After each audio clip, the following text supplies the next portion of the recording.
Assalamualaikum warahmatullahi wabarakatuh. Welcome back to my YouTube channel. Sekarang ini saya mau bercerita di konten saya ini tentang kejadian yang nyata ya, kejadian yang saya alami tempat waktu nenek saya meninggal. Jadi nenek saya itu meninggal pada tahun 2002. Nah, nenek saya itu kan betul-betul dia hamba Allah yang begitu religius sekali. Sholat nggak pernah ditinggalkan, puasa walaupun itu usianya udah, ya namanya nenek udah 70 tahun lebih ke atas. Itu dari dulu saya bersama dia nggak pernah lupain sholat. Pokoknya yang berhubungan dengan ini ya, keagamaan itu nenek saya alhamdulillah rajin banget sholat, berpuasa, bersedekah. Nah, pada saat nenek saya itu meninggal, dia itu nggak sakit, nggak ada sakit apapun, nggak ada sih. Pada saat itu tepatnya subuh mau sholat subuh. Saya kan punya anak bayi tuh, anak pertama saya masih umur 9 bulan. Nah, dia tuh ketuk pintu kamar saya setiap pagi, mau ini apa, sekalian sholat subuh, saya udah bangun apa belum. Terus mau nanya, ini anak saya juga, dia si Fani, nama anak saya kan si Fani udah bangun apa belum. Terus dia ketuk pintu kamar saya, udah nyaut, oh iya nek, udah bangun. Ini udah, nenek saya itu turun, kebetulan saya di lantai 2 tuh, turun ke lantai 1 ke dapur, mungkin nggak tahu mau kenapa, mau ini kali ya, mau bikin susu, kan dia kan suka banget minum susu. Nah, dia habis itu mungkin dia bikin apa ya namanya, ambil air wudhu mau sholat subuh. Nah, saya masih di lantai 2, belum turun-turun. Kebetulan juga saya mau siap-siap pergi ke kantor. Udah pas saya di atas, nenek saya tuh masih di bawah. Ternyata dia lagi sholat, tapi saya nggak tahu ya dia ngapa-ngapa, dia bikin apa di bawah, dia lagi ngapain saya nggak tahu.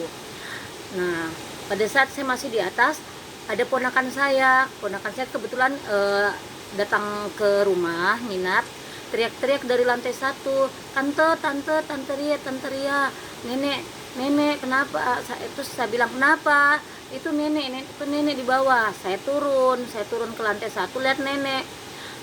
Masya Allah, saya punya nenek itu dalam keadaan sujud, dia tidak sadarkan diri. Saya nggak tahu ya dia sholatnya itu sujud keberapa, mungkin apa masih yang pertama atau sujud yang terakhir, yang kedua kan sholat subuh. Nah, saya panggil ibu saya.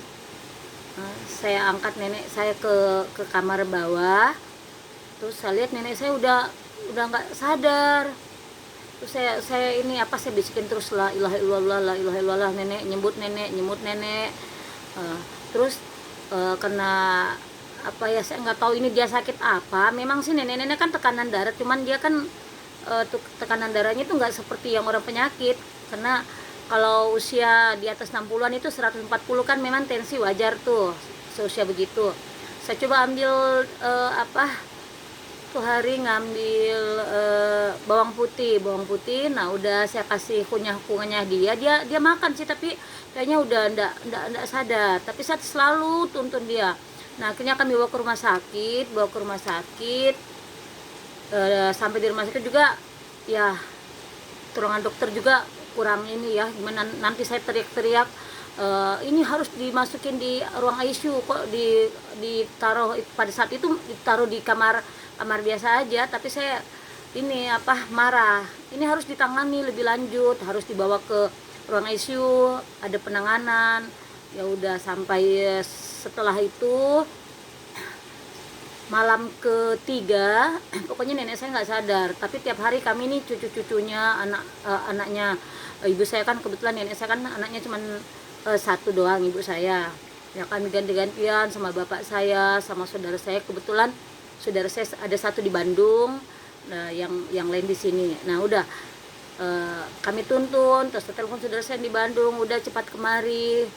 Dia adik saya kebetulan pada saat itu saya telepon dia lagi di kereta, terus dia bilang iya, saya bilang ini nenek di sini sudah nggak sadar. Bilang iya, perasaan saya tadi nenek ada di samping saya loh duduk. Nah udah pas gitu, singkat cerita, pada malam ketiga kan kami semua yakin nenek kita akan sembuh gitu, nenek itu akan sembuh insya Allah. Ya udah, saya dengan semangatnya juga kayak belum down banget ya.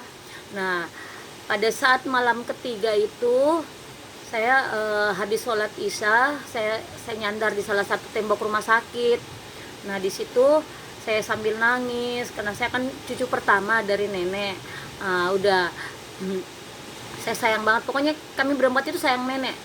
Ponakannya juga sayang nenek saya itu. Ponakannya kan kebetulan banyak. Nah sudah akhirnya datang seorang laki-laki, saya sendiri nyandar di tembok itu, saya sendiri nangis. Nenek saya kan, saya dekat banget sama nenek saya, sampai saya nggak mau ninggalin. Datanglah seorang bapak, tapi saya nggak lihat wajahnya, modelnya gimana. Yang jelas dia datang ke dekat saya, langsung bisikin di telinga saya, tapi saya lihat badannya, cuman mukanya saya nggak hafal. Dia bilang gini, bisikin nenek kamu lebih nikmat di alam sana daripada di dunia ini. Terus saya sadar, oh iya, saya sadar begitu, langsung ingat, orang tadi mana ya? Udah, ternyata orang itu nggak ada. Tapi udah saya langsung masuk ke ruang ICU. Saya udah nggak ingat si bapak tadi, saya langsung masuk di ruang ICU. Aku bisikin di telinga nenek, nek, kami ikhlas nek, ya kan bapak tadi kan bilang ikhlaskan, lebih enak di dalam sana. Ya udah, saya ikhlas, saya bisikin nek, saya ikhlas. Tapi air mata saya tuh ngucur terus, sambil saya bisikin, nek, saya ikhlas nenek, diambil sama Allah, kembali ke Allah. Nenek di sana lebih nikmat, kehidupan di sana lebih nikmat daripada di alam dunia ini. Ya sudah, akhirnya saya bacakan lagi nenek, tuntun lagi la ilaha illallah. Udah, sambil saya berdoa di dekatnya, saya keluar tertidur saya di depan ruang ICU. Kebetulan di situ kan ada lengkap deh semua, ada bapak saya, ada mama saya, adik saya yang dari Bandung juga ada. Udah kami di situ semua, sampai anak saya yang masih kecil juga ada di situ. Nah kebetulan karena rumah kosong, kebetulan sama ibu saya itu hari tinggalnya, jadi rumah kosong. Nah pada saat saya di ruang di depan ruang ICU, saya sempat tertidur, cuman sebentar aja tidurnya, nggak sampai 2 detik 3 detik mungkin paling lama ya waktu itu.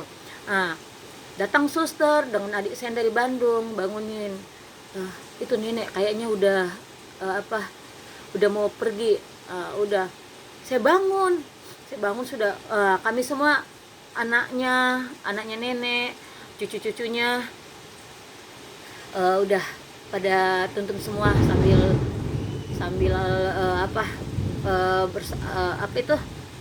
la ilaha illallah, la ilaha illallah, tuntun terus si nenek kami itu. Ya akhirnya ya kami ikhlas, nenek kembali ke alam sana. Jadi kami, ya udah, nenek udah meninggal, ya udah kami berangkat. Nah pada saat nenek lagi diurus sama rumah sakit untuk dibawa pulang ke rumah, saya itu yang duluan ke rumah untuk beres-beresin di rumah. Kebetulan di rumah nggak ada orang. Nah, Masya Allah, saya pas buka pintu ruang samping ya, bukan ruang depan, ruang samping. Saya sama suami saya turun dari kendaraan, buka pintu samping rumah. Kebetulan kan ada pintu, kami kan ada 2, ada lewat ruang tamu, terus ada pintu samping untuk langsung menuju ke ruang keluarga. Saya buka itu pintu, saya assalamualaikum. Itu bunga, saya nggak tahu bau bunga apa namanya, pokoknya wangi sekali, bunganya wangi sekali. Terus suami saya juga melangkah, suami saya nanya, ibu, harum sekali ya? kok bawa bunga. Saya nggak tahu itu bunga apa ya, karena saya belum pernah cium wangi seperti itu. Saya langsung ya udah nggak kepikiran ke sana, langsung naik